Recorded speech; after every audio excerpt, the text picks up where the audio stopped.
mentioned illegal aliens. Yesterday we reported 4 busloads of illegals were pretty much dumped off in Central Florida.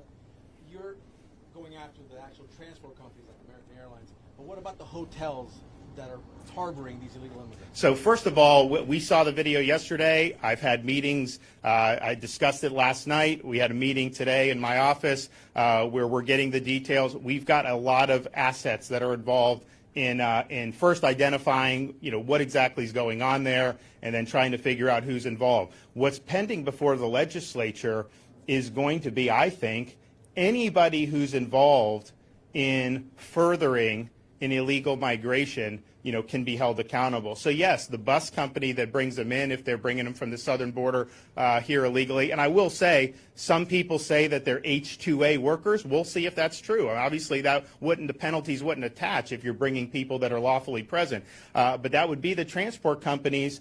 But it would also be, I think, hotels. And so if you're knowingly involved in that, you're doing stuff that we don't want. We don't want the problems at the southern border to be imported into the state of Florida. And so people that are instrumental in that, we want to hold accountable by, of course, denying business opportunities with state and local, but maybe even more important, making them pay restitution for all the costs that's going to end up doing. So that could be the bus, and it could also be the hotel. But we need to get that through the legislature. I think we will, because I think people are very frustrated with what's going on. We're also asking for, I asked for $8 million.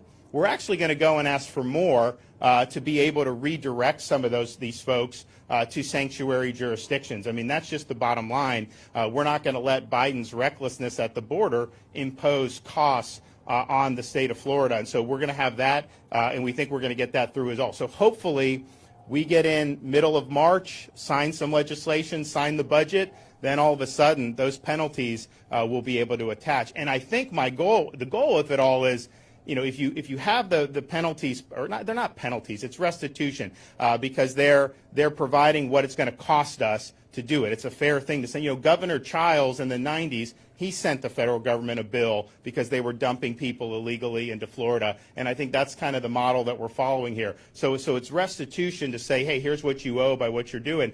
I think a lot of them are just going to say they don't want to mess with doing this in Florida. I think we'll have provided a sufficient deterrent, and so that's what we're looking to do. But we have not gotten all the facts on that yet, but we have a lot of people who are involved in getting the facts. If it turns out that these are folks who are on farm worker visas, then obviously the bus company didn't do anything wrong at that point. But if they're ferreting people who came illegally from the southern border, bringing them all the way into Florida and dumping, then that's when there's going to be a problem. Governor, this may be more appropriate for the congressman. Sure. But I want to pivot back to the topic of the day. Sure. Have there been any awareness in the months leading up to the vote about what was in the infrastructure bill, and had